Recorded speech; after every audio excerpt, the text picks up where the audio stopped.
ایسے سیسا پلائی دیوار کی طرح کھڑی ہے کہ جیسے قرآن میں مومنین کی مثال دی گئی تھی۔ تو میں جاننا چاہوں گا ہمارے ناظرین حاضرین کے لیے کہ ایران کے اندر اس شہادت عظمیٰ کو کس نظر سے دیکھا جا رہا ہے؟ دیکھیے، آپ پوری دنیا واقف ہے کہ جب اسلامی انقلاب ایران دنیا کے نقشے پر نمودار ہوا تو پہلی ہی دن سے اس کے خلاف سازشوں کا انبار لگا دیا گیا، اور مختلف طرح سے کوشش کی گئی کہ یہ انقلاب کا جو بیج ہے یہ اگنے نہ پائے اور یہ مٹی کے اندر ہی دفن، زمین کے اندر ہی دفن ہو کر رہ جائے۔ لیکن ہم یہ دیکھ رہے ہیں کہ ساری سازشوں کے باوجود، ساری مشکلات کے باوجود آج یہ انقلاب کا درخت صرف ایک پودا نہیں، ہرا بھرا پودا نہیں، بلکہ ایک تناور درخت بن کر جو ہے وہ ہمارے سامنے موجود ہے۔ البتہ ان ساری چیلنجز اور مشکلات کے باوجود دیکھیے، آپ رہبر معظم کی قیادت کا عرصہ دیکھیے، جو مدت زمان قیادت کی 37 سال ان کی قیادت کا عرصہ ہے۔ امام خمینی علیہ رحمہ کی قیادت کا عرصہ 10 سال تھا، اور امام خمینی نے 10 سال امت مسلمہ کی قیادت کی، اور اس کے 10 سال انہوں نے مشکلات کا مقابلہ کیا، چیلنجز سہے۔ خود امام خمینی کی شخصیت ایک معنوی شخصیت تھی، پہلے سے علماء کے درمیان، عوام کے درمیان ان کا اثر بھی خاص تھا۔ رہبر معظم کی شخصیت، جوان شخصیت، 56 سالہ جوان، آپ جو ہے وہ ایک رہبر کے منزل پر فائز ہوئے تھے۔ اس کے بعد آپ کی شخصیت کو شروع سے ہی دشمن نے مختلف طریقوں سے جو ہے وہ آپ کو جو ہے وہ سازش کا شکار رہے، اور رہبر معظم نے ان 37 سالوں کے اندر دیکھیے ایک لمحہ بھی چین سے زندگی نہیں گزاری، ہمیشہ وہ کسی نہ کسی طرح سے مختلف طرح سے چیلنجز کا شکار رہے۔ اور آخری زمانے میں، آخری سالوں میں آپ یہ جانتے ہیں کہ دشمن اور استکبار پوری طرح زور لگا چکا تھا کہ اس انقلاب کو غیر مقبول کر کے ایرانی کے اندر سے ہی ایک ایسی تحریک کو جو ہے وہ نمودار کیا جائے جو اس انقلاب کو جو ہے وہ چیلنج کرے اور اس انقلاب کی جڑوں کو کمزور کرے۔ اور کسی حد تک سوشل میڈیا کے ذریعے اور جنگ نرم کے ذریعے، میڈیا وار کے ذریعے یہ دشمن کسی حد تک رسوخ کرنے کے اندر، ایک امپریشن بنانے کے اندر کامیاب ہو چکا تھا کہ یہ انقلاب رہبر معظم کے بعد جو ہے وہ زیادہ دیر چلنے والا نہیں ہے اور بہت بڑے خلفشار کا شکار ہو جائے گا۔ اور ہم نے دیکھا کچھ ہی عرصے پہلے ایک جو ہے وہ فسادات بھی ایران کے اندر جو ہے وہ مصنوعی طور سے جو ہے وہ ایجاد کرنے کی کوشش کی گئی، جس کے اندر ہزاروں لوگ جو ہے اس میں جو ہے وہ ہلاک بھی ہوئے۔ اس کے بعد بھی آپ دیکھتے ہیں ایران کے اندر جو متدین طبقہ بھی تھا وہ بھی ایران کے معاشی چیلنجز اور جو ہے وہاں کے انتظامی امور پر شاکی تھا، اور جو وہاں کے انٹلیکچوئلز بھی تھے، خواص بھی تھے، وہ بھی اس حوالے سے شک و شبہات میں شکار تھے کہ یہ انقلاب کا پودا، انقلاب کا درخت تسلسل کس طرح آگے بڑھے گا رہبر معظم کے بعد، کہ جب رہبر معظم عمر کے آخری حصے میں۔ دوسرے طرف ہم دیکھتے تھے کہ رہبر معظم اپنی تقریروں میں بغیر کسی شک و تردید کے امیدوار نظر آتے تھے، حوصلہ مند نظر آتے تھے کہ یہ انقلاب کو کچھ نہیں ہونے والا، انقلاب ہمیشہ سے مضبوط ہے اور مضبوط تر ہوتا رہے گا، اور آنے والی نسلیں اس انقلاب کو آگے لے کر جائیں گی اور اس کو آئندہ مضبوط کریں گی۔ تو یہاں پر ہم جیسے اور جو وہاں پر بڑے جس کو آپ کہتے ہیں نظریاتی انقلابی لوگ بھی جو ہیں وہ شش و پنج میں رہتے تھے کہ رہبر معظم کی بات پر تو ہمیں کوئی شک نہیں ہے، لیکن ظاہری طور سے ہمیں جو چیزیں نظر آ رہی ہیں دو اور دو چار کر کے، وہ اتنی سادہ نہیں ہے یا اتنی امید افزا نہیں ہے جو تصویر رہبر معظم پیش کر رہے ہوتے تھے۔ تو وہاں پر آپ دیکھیں کہ رہبر معظم کس منزل کی طرف نگاہ کر رہے تھے کہ ہم جیسے افراد اس تصویر کو نہیں دیکھ پا رہے تھے۔ اور آپ نے دیکھا کہ رہبر معظم کی شہادت جو تھی اس کے بعد ایران کے اندر انقلاب ایک نئے انقلاب کے طور سے سامنے آیا، یعنی اب انقلاب کی جڑیں جتنی مضبوط ہے وہ رہبر معظم کی شہادت سے پہلے بھی شاید اتنی مضبوط نہ ہو۔ اب ایران کے اندر کہا جا رہا ہے کہ ایک نیا انقلاب نمودار ہو رہا ہے، وہ انقلاب جو 1979 کا رہبر امام خمینی کی قیادت میں آیا تھا، وہ انقلاب رہبر معظم کی شہادت کے بعد ایک دوسرا جنم لے رہا ہے، ایک دوسری مضبوط، زیادہ مضبوط طور سے سامنے آ رہا ہے۔ اور آپ دیکھ رہے ہیں آپ کے سامنے کہ 25 دن ہو گئے، 1 مہینہ ہو گیا، یہ قوم سڑکوں پر ہے۔ یہ کون سی قوم ہے کہ جس کے بارے میں ہم اور آپ تصور نہیں کر پاتے تھے کہ یہ قوم جو مختلف عیاشیوں میں اور مختلف سہولتوں میں جو انقلاب کے بعد انہیں دی گئیں، مادی سہولتوں سے بہرہ مند تھی، نہ وہاں پہ لائٹ جاتی ہے، نہ وہاں گیس جاتی ہے، نہ وہاں پر جو ہے وہ کسی بنیادی سہولت کی کمی ہے، اوپر سے وہاں پر جو سہولتیں ہیں زندگی کی، بہت بھی اسٹینڈرڈ آف لیونگ بھی بہت ہائی ہے.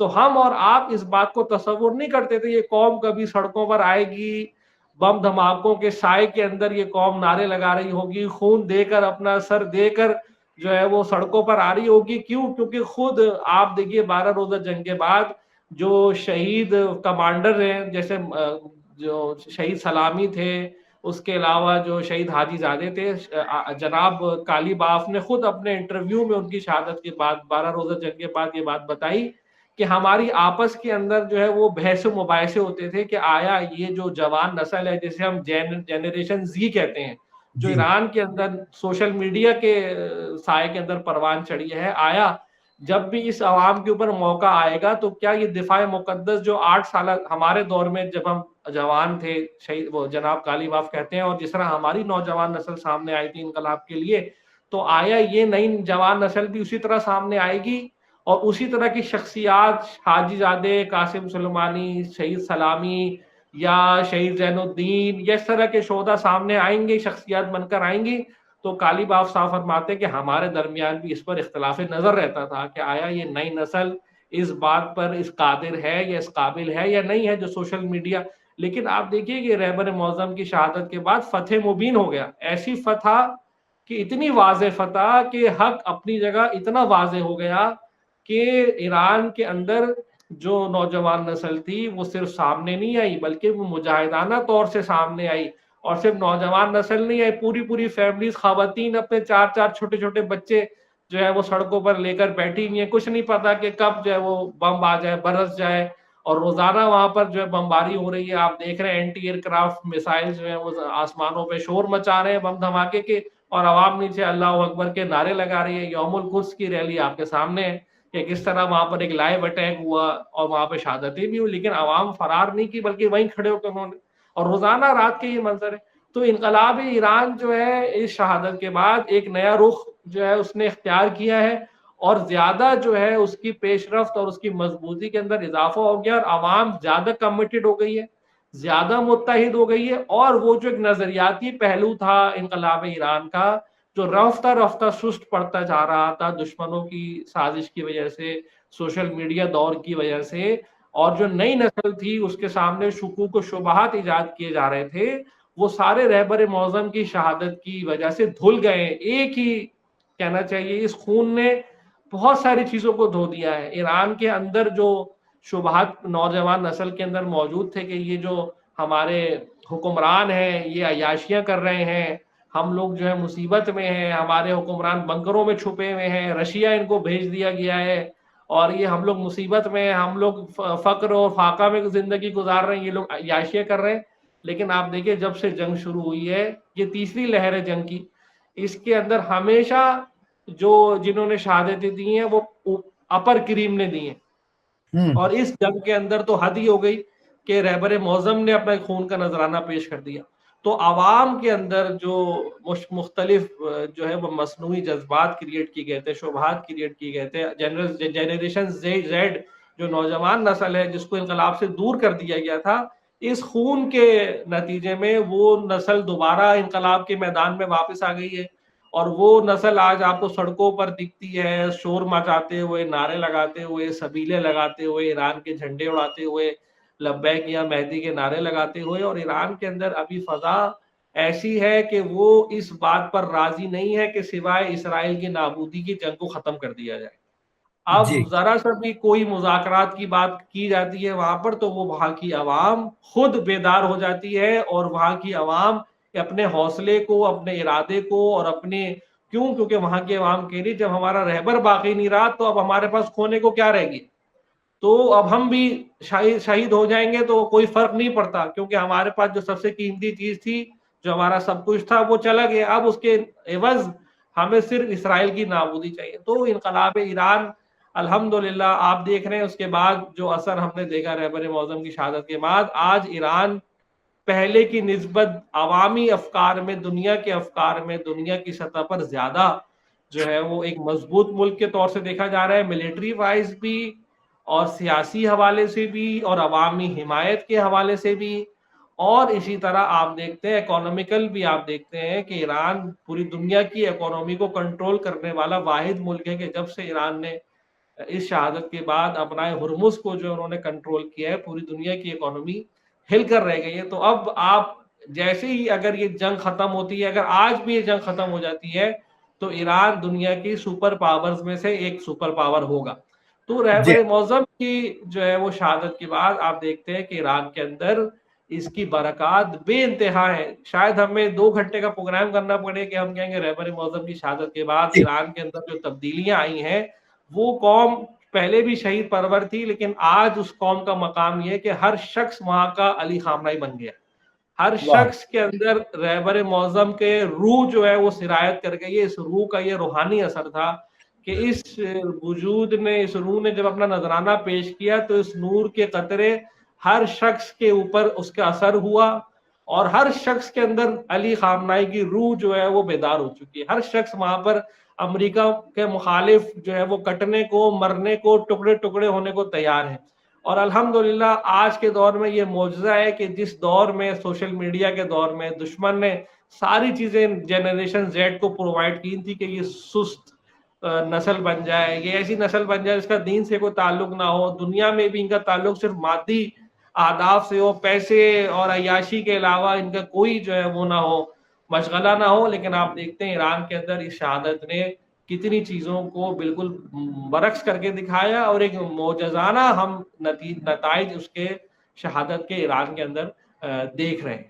دیکھ رہے ہیں بہت عمدہ. اگر جی آپ کا ایک جملہ بہت عمدہ جو آپ نے اتنی خوبصورت ایران کی صورتحال بتائی کہ یہ جنگ اب کسی بھی مرحلے پر کسی بھی انداز میں ختم ہو، لیکن جمہوری اسلامی ایران کی قوم اور پورے نظام نے ثابت کیا ہے کہ super power, so called super power کو چیلنج کر کے کہ حقیقی سپر پاور جمہوری اسلامی کا یہ نظام ہے جو خدا سے، توحید سے، عقیدہ توحید سے وابستہ ہے.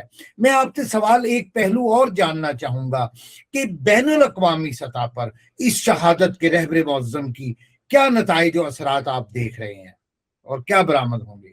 دیکھیے ابھی ہم نے آپ کے سامنے بیان کیا کہ ایران سپر پاورز میں سے ایک سپر پاور بننے جا رہا ہے، بلکہ بن گیا. اگر ابھی جنگ ختم ہو جاتی ہے تو ایران ڈکلیئرڈ دنیا کے سامنے سپر پاور ہے، کہ جو قوم پچھلے 50 سالوں سے پابندیوں میں ہے، معاشی پابندیوں میں، اس کے علاوہ جو ہے مالی پابندیاں ان کے اوپر ہیں، اس کے علاوہ ادویات کی پابندیاں ان کے اوپر ہیں، اسلحے کی پابندیاں ان کے اوپر، یعنی ہر طرح سے اس قوم کو جگڑا ہوا ہے دشمن نے. اس کے باوجود بھی 50 سال بعد یہ قوم پوری دنیا کی سپر پاورز کو اپنے سامنے گھٹنے ٹکا رہی ہے. آج آپ دیکھ رہے ہیں کہ رہبر معظم کی شہادت کے بعد اس کا شہادت کا اتنا عظیم اثر ہوا. دیکھیے پہلے جو بھی ایران کا رسپانس آتا تھا وہ کیلکولیٹڈ ہوتا تھا. وہ کیوں کیلکولیٹڈ ہوتا تھا؟ کیونکہ لمیٹڈ ہوتا تھا. کیوں لمیٹڈ ہوتا تھا؟ کیونکہ رہبر معظم کی جان کو محفوظ کرنا تھا.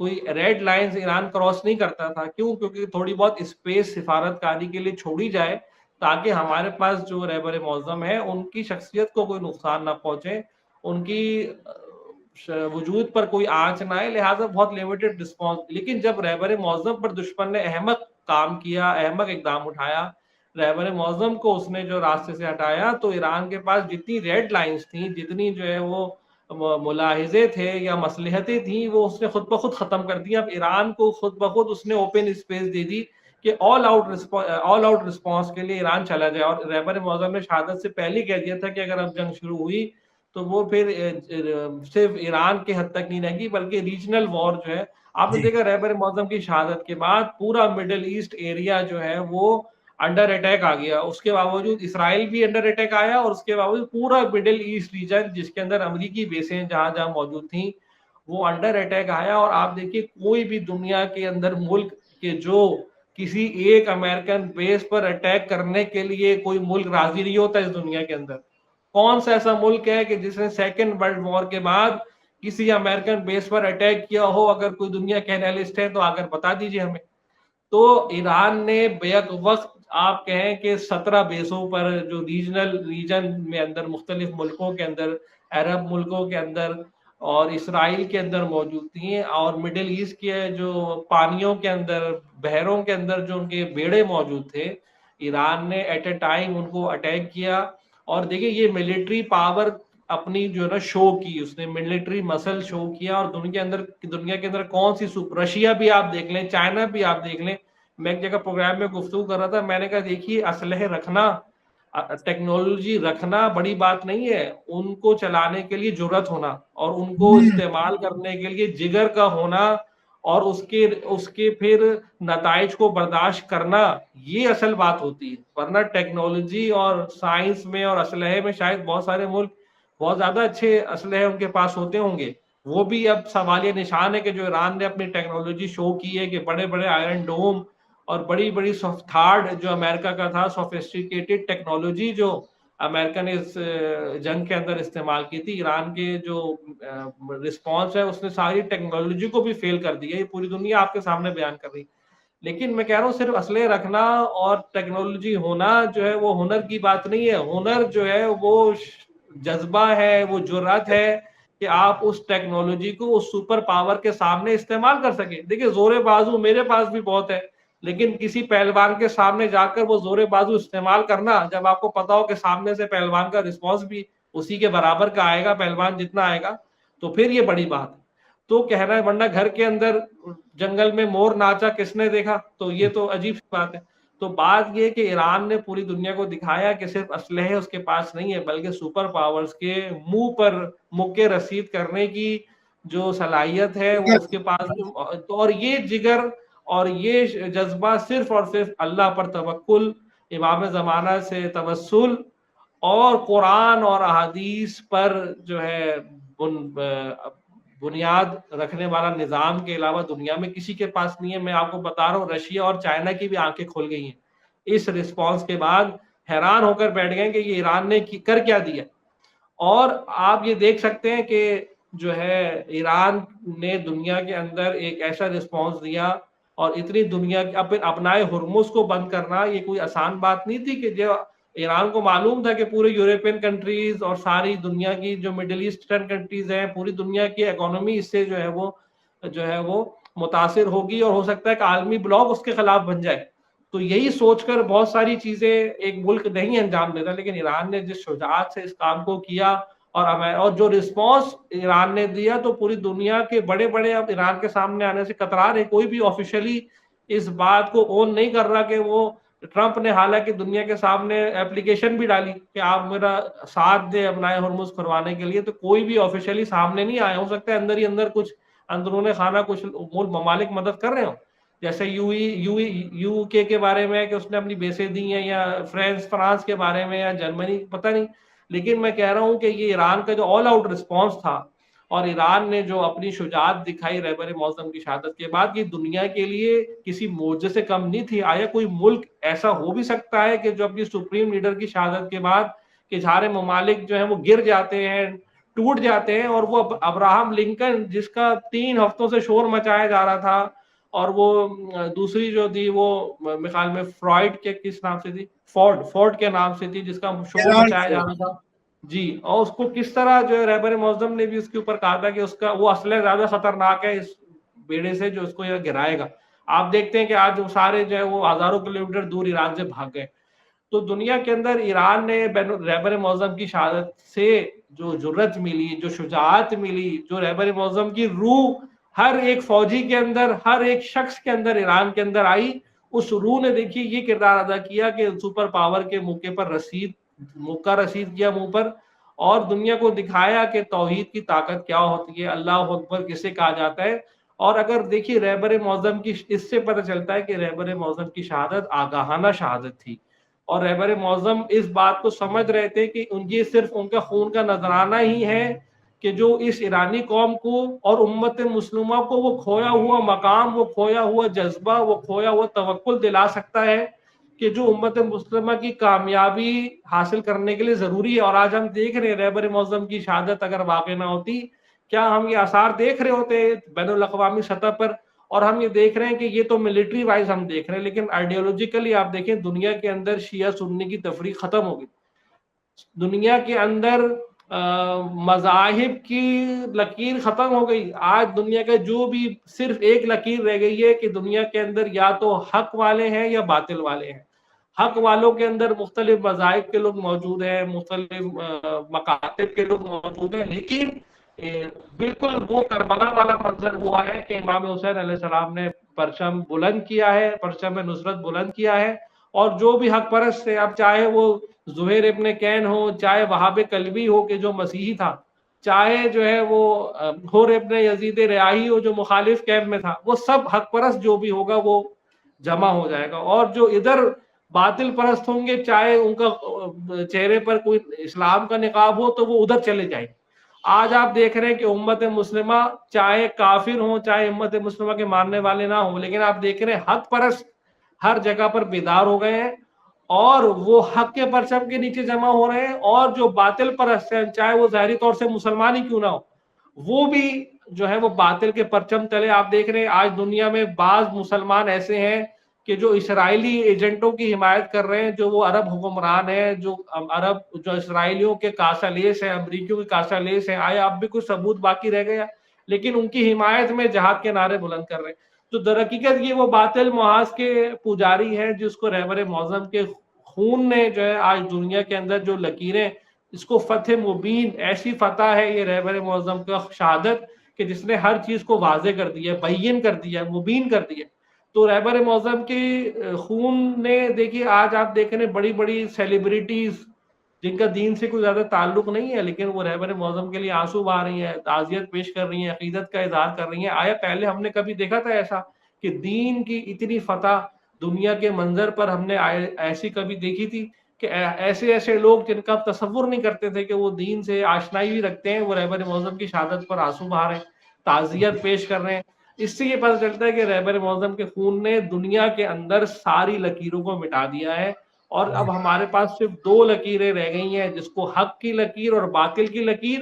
اب مذاہب مکاتب کی لکیریں ختم ہو گئی ہیں. اب اس کو دو طرح سے تعبیر کیا جا سکتا ہے کہ رہبر معظم کے خون نے دنیا کو یا حسینی محاذ میں تقسیم کر دیا یا یزیدی محاذ میں تقسیم کر دیا، یا دوسرے طور سے آپ کہیں حق کے محاذ میں یا باطل کے محاذ میں. اب تیسرا کوئی ہمارے پاس محاذ موجود نہیں ہے.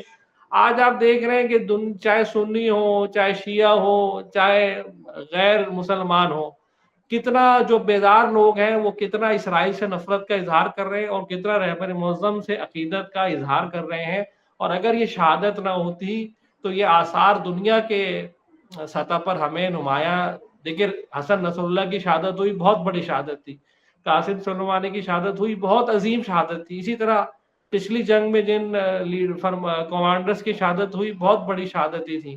لیکن ایسا اثر ہم نے دنیا کے نقشے پر نہیں دیکھا تھا. رہبر معظم کی شہادت کے بعد آپ نے پاکستان کے نقشے پر دیکھیں آپ کس طرح لوگوں کا جوک در جوک آپ دیکھ رہے ہیں. ایک منظر نامہ کے لوگ اظہار عقیدت کے پھول نچھاور کر رہے ہیں. اور ابھی تک دنیا اس منظر نامے میں کہ جب دشمن صبح شام مشغول ہے پروپیگنڈا کرنے میں، ابھی تک آپ دیکھتے ہیں کہ 90%، 95%، 99% پاکستانی قوم بھی جو ہے وہ ایران کے ساتھ جو ہے وہ اپنے جذبات کو اظہار کر رہی ہے. اور پوری دنیا میں یہی صورتحال ہے کہ جو لوگ ایپسٹین والے ہیں وہ الگ ہو گئے ہیں، اور جو اللہ والے حق والے ہیں، جو شیطان پرست ہے ایپسٹین وہ الگ ہو گئے ہیں، جو خدا پرست ہے. انشاءاللہ تو رہبر معظم کا خون انشاءاللہ بہت سارے لوگوں کو نجات دینے کا باعث بنا ہے. اس نے کتنے لوگوں کو جو ہے وہ گمراہیوں کی کھائیوں سے نکال کر ہدایت کی نور کی کرن سے جو ہے وہ ہمکنار کیا ہے الحمدللہ بین الاقوامی سطح پر. اور بین الاقوامی سطح پر رہبر معظم کی شہادت نے حق کے پرچم کو بلند کر دیا ہے. اب سنی، دیوبندی، بریلوی، وہابی، شیعہ کی تقسیم ختم ہو گئی. ہو سکتا ہے شیعہ ہو لیکن نعوذ باللہ وہ کسی اور کیمپ میں ہو سکتا ہے وہابی ہو نعوذ باللہ کسی اور کیمپ میں، لیکن ہو سکتا ہے شیعہ ہو اور وہابی ہو اور حق کے کیمپ میں ہو. لہٰذا شیعہ ہونا، سنی ہونا اب حق کا معیار نہیں، بلکہ اب ایران کے ساتھ کھڑا ہونا، رہبر معظم کی خون کی پاسداری کرنا حق کا معیار بن گیا. جی اچھا اگر جری بالکل یہی نبرد آخر حق و باطل کا ایک ایسا مارکا ثابت ہوا ہے کہ رہبر معظم کی شہادت سے لے کر پورا رمضان کا مہینہ ہے اور امت مسلمہ اللہ کی طرف، اللہ کے پیغام کی طرف اور اتحاد کی طرف ایسے جوک در جوکاری جیسے کوئی ندائے آسمانی انہیں اکٹھا کر رہی ہو۔ میں ایک مانوی پہلو ضرور آپ سے جاننا چاہوں گا، اور وہ قرآن مجید فرقان حمید کے تناظر میں اس شہادت عظمیٰ کو ہم کس طرح دیکھ سکتے ہیں؟ دیکھیے قرآن نے کہا کہ وَاعْتَصِمُوا بِحَبْلِ اللَّهِ جَمِيعًا وَلَا تَفَرَّقُوا، اللہ کی رسی کو مضبوطی سے تھام لو، تفرقہ نہ کرو۔ رہبر معظم کی شہادت نے امت مسلمہ کو اس آیت کے مصداق کی طرف پہنچا دیا، ورنہ کوئی اور شہادت یا کوئی اور بھی مسئلہ اس مسئلے کی طرف امت مسلمہ کو اس آیت کی طرف نہیں لا سکتا تھا۔ لیکن اس آیت کے بعد ہم اپنی آنکھوں سے یہ معجزہ دیکھ رہے ہیں کہ یہ امت مسلمہ جو 14 سال سے لڑ رہی ہے، 1400 سال سے، لیکن اس شہادت نے وہ سارے شبہات اور سارے اختلافات کو ختم کر کے امت مسلمہ کو ایک پیج پر لے کر آ گیا۔ اور اب یہ موقع آ گیا کہ تفرقہ بازوں کا وہ جو پرانے ہتھ کنڈے تھے وہ چلانا چاہ رہے ہیں، لیکن وہ کوئی ان کی کان نہیں دھر رہا، ان کی باتوں کو سننے کو بھی تیار نہیں ہے۔ اچھا، دوسری بات یہ دیکھیں قرآن کے اندر اس حوالے سے جو بات ہوئی، سب سے بہترین مثال ہم جناب موسیٰ کی دے سکتے ہیں کہ جناب موسیٰ جب اپنی قوم کو لے کر چلے، جب ان کو حکم آیا کہ بنی اسرائیل کو دریائے نیل کی طرف لے کر جاؤ، تو جناب موسیٰ جب بنی اسرائیل کو دریائے نیل پر لے کر پہنچے تو وہاں پر کیا صورتحال تھی کہ سامنے دریا تھا اور پیچھے فرعون کی فوج تھی، فرعون کی فوج تھی دبدبے سے لیس، اسلحے سے لیس۔ تو اب جناب موسیٰ کے جو ساتھی تھے وہ شش و پنج میں پڑ گئے تھے کہ بھائی اچھا یہ میں آیت، یہ داستان، یہ آیت میں کیوں بیان کر رہا ہوں، کیونکہ رہبر معظم بارہا اپنی تقریروں میں اس طرح اشارہ کر چکے تھے، تو میں اسی سے جو ہے وہ ریلیٹ کرنا چاہ رہا ہوں۔ تو اس مرحلے میں جو اصحاب موسیٰ تھے، قرآن نے کہا کہ وہ شش و پنج میں پڑ گئے، پریشان ہو گئے، کیوں؟ کیونکہ آگے بھی موت ہے، پیچھے بھی ہلاکت ہے۔ تو اب رائے نجات کیا ہے؟ تو اصحاب موسیٰ نے جناب موسیٰ سے کہا قال اصحاب موسیٰ انا لمدرکون، کہ موسیٰ ہم تو پکڑے گئے، کہ یہ تو اب ہمیں پکڑ لیں گے، کہ فرعون کی فوج، ہزاروں کا لشکر، دبدبے سے لیس، اسلحے سے لیس، سارے مادی وسائل اس کے پاس، اور اصحاب موسیٰ نہتا خالی ہاتھ، اور سامنے دریا، پیچھے فوج، دونوں طرف ہلاک، اب کیا کریں؟ تو ہم تو پکڑے گئے۔ تو جناب موسیٰ نے جواب جو دیا اپنی فوج کو، رہبر معظم نے کہا کہ وہی جواب میرا جواب ہے اپنے لوگوں کو۔ کیا جواب ہے؟ کلا، ہرگز نہیں۔ کیوں؟ انا معی ربی، کیونکہ میرا رب میرے ساتھ ہے، سیہدینی، وہ مجھے ہدایت کرے گا۔ تو جناب موسیٰ کو، یہ جناب موسیٰ کا امتحان تھا، ان کی قوم کا بھی امتحان تھا، اور پھر جناب موسیٰ کے توکل کا اور ان کے لیے بھی امتحان تھا، جیسے ابراہیم کا بھی امتحان ہوا۔ تو یہاں پر جناب موسیٰ نے جب توکل کیا، خدا پر بھروسہ کیا اور کہا کہ اللہ میرا رب میرے ساتھ ہے، وہ مجھے ہدایت دے گا، تو موسیٰ کو کیا جو ہے وہ امر ربی ہوا کہ تم جو ہے اپنی عصا کو جو ہے وہ دریا پر مارو۔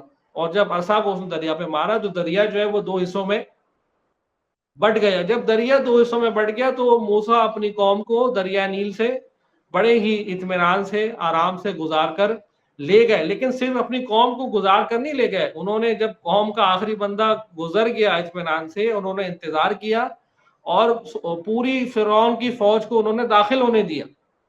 اور جب پوری فرعون کی فوج کا آخری بندہ آرام سے اطمینان سے اس کے اندر داخل ہو گیا، تو جب جناب موسیٰ نے دوبارہ چھڑی ماری تو وہ جناب موسیٰ نے صرف اپنی قوم کو نجات نہیں دی بلکہ قوم فرعون کو بھی اس کے اندر ڈبویا۔ تو یہ جو رہبر الہی ہوتا ہے، جو رہبر موسوی رہبر ہوتا ہے، جناب موسیٰ کے مکتب کا رہبر ہوتا ہے، وہ اپنے عصا سے، اپنی چھڑی سے وہ صرف قوم کو نجات نہیں دیتا، سخت ترین مراحل سے نہیں گزارتا، بلکہ اس کے ساتھ ساتھ وہ حق اور باطل کے محاذ کو جدا کرتا ہے، اور حق اور باطل کے محاذ کو جدا کرنے کے بعد وہ اہل باطل کو پوری طرح ڈبوتا ہے۔ پھر ان میں سے کسی باطل کو پوری طرح ذاق الحق و جا الحق و ذاق الباطل والا مرحلہ ہوتا ہے کہ حق آ گیا اور باطل جو ہے وہ مٹ گیا۔ تو اس مرحلے میں دیکھیے رہبر معظم نے حق اور باطل کو دنیا کی سطح پر، جیسے میں نے آپ کے سامنے کہا، بالکل واضح کر کے رکھ دیا۔ آج کسی بھی بچے کے سامنے کوئی شک و شبہ نہیں ہے کہ حق پر کون ہے اور باطل پر کون ہے۔ پوری دنیا کا میڈیا خود اس بات کا اعتراف کر رہا ہے نہ چاہتے ہوئے بھی جو فیکٹس اور فگرز وہ پیش کر رہے ہیں کہ حق کس کے پاس ہے اور باطل کس کے پاس ہے. آج کسی کے پاس رہبر معظم کی سب سے بڑا کارنامہ شہادت کا یہ تھا کہ انہوں نے حق اور باطل، ورنہ اگر حق اور باطل کا محاذ آشکار نہ ہو تو پھر جنگ صفین پیش آ جاتی کہ بڑے بڑے جو ہیں وہ شش و پنج کا شکار ہو جاتے ہیں، اور پھر جو امام معصوم بھی جو ہوتا ہے وہ مجبور ہو جاتا ہے جو ہے وہ عقب نشینی پر. تو آپ یہ دیکھتے ہیں جناب حسن کے ساتھ جو ہوا، لیکن امام حسین نے جو کام کیا، امام حسن نے اپنے زمانے میں حق اور باطل کو واضح کر دیا، تو پھر امام حسین کی تلوار نے کام کیا. تو آپ یہ دیکھتے ہیں رہبر معظم نے ابھی دنیا کے اندر جناب موسیٰ جب پریشان ہو گئے کہ ہم کیا کریں گے، ہمارے پاس کوئی راستہ نہیں ہے، تو ہم نے دیکھا، میں نے آپ سے بیان کیا کہ رہبر کی شہادت سے پہلے ایران کے اندر بہت سوالات تھے، بہت شش و پنج تھی، بہت مشکل تھی، لیکن رہبر معظم کی شہادت نے نہ صرف ایران کو بلکہ انسانیت کو دریائے نیل سے پار کروا دیا. واہ واہ واہ واہ. اور یہ جو شہادت ہے در حقیقت یہ عصائے موسیٰ سے کم نہیں ہے، آپ اس کو کم نہ سمجھے. رہبر معظم نے انسانیت کو اپنی شہادت سے چند ہی لمحوں میں 1000 سال کا راستہ طے کروا دیا ہے. یہ جو امت انسانی جو راستہ 1000 سال میں طے کرنا تھی، رہبر معظم نے اپنی شہادت سے، اپنے خون سے چند ہی لمحوں میں پوری انسانیت کو راستہ طے کروا دیا ہے. اور رہبر معظم شہید انسانیت ہیں. اور اگر کہا جائے کہ رہبر معظم کی شہادت غیبت کبریٰ میں لیلۃ القدر کی مقام رکھتی ہے، تو ہم نے کوئی جو ہے وہ مبالغہ آرائی نہیں کی، بلکہ غیبت کبریٰ میں اس سے بڑا واقعہ پیش نہیں آیا. امام زمانہ کی غیبت کبریٰ کے بعد ایک انقلاب اسلامی سب سے بڑا واقعہ تھا، لیکن اس سے بڑا واقعہ رہبر معظم کی شہادت تھی. اور کیوں نہ ہو کہ جب اتنا عظیم نائب اپنا جان کا نذرانہ پیش کرے، جو ہے جس نائب کا چرچا پوری دنیا میں ہوتی کہ امام خمینی کو لوگ ایک مرجع کے طور سے جانتے تھے، ایک سیاسی لیڈر کے طور سے جانتے تھے، ایک شیعہ لیڈر کے طور سے جانتے تھے، لیکن امام خمینی کو اتنا موقع نہیں ملا. 10 سال ان کے پاس موقع تھا، لیکن رہبر معظم کو جو 37 سال کا موقع ملا، رہبر معظم نے انقلاب اسلامی کا تعارف بھی کروایا، مکتب تشیع کا تعارف بھی پوری طرح کروایا، اس کے نظریات کا تعارف بھی کروایا، اور امت مسلمہ کا بھی تعارف کروایا. اسلام، حقیقی اسلام کا پوری طرح تعارف کروایا. صرف بعنوان سیاسی لیڈر اپنے آپ کو نہیں منوایا.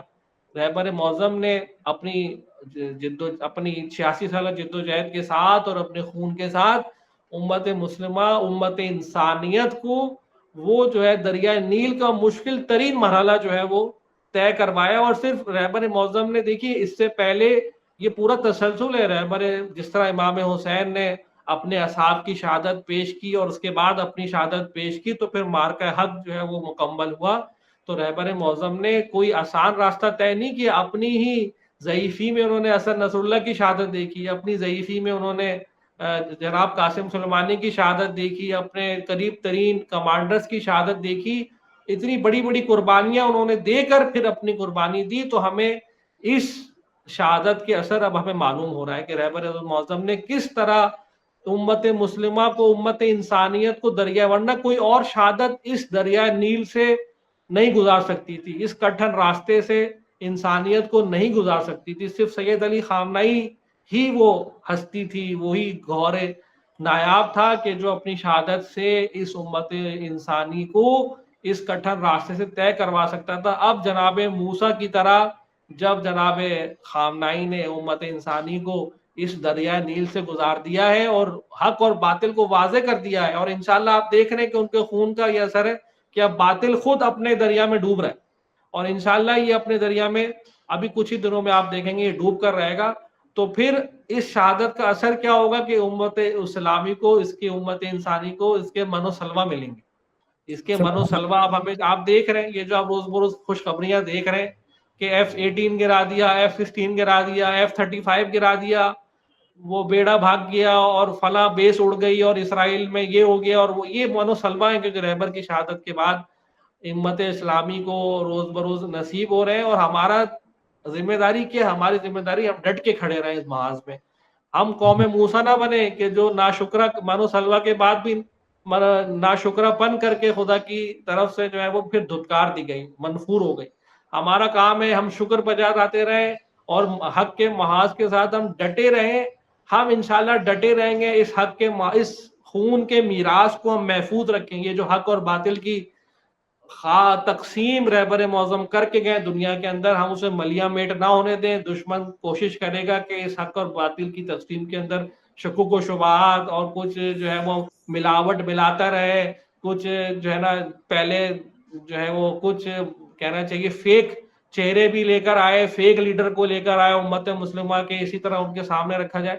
تو لہٰذا ہماری ذمہ داری ہے کہ اس رہبر معظم کے خون کی میراث کو محفوظ رکھیں اور اس راستے پر ڈٹے رہیں. انشاءاللہ یہ خون خود بخود ہمیں انشاءاللہ امام زمانہ کی بارگاہ میں سرخرو کر دے گا اور ہمیں اس ظہور کی منزل تک لے جائے گا.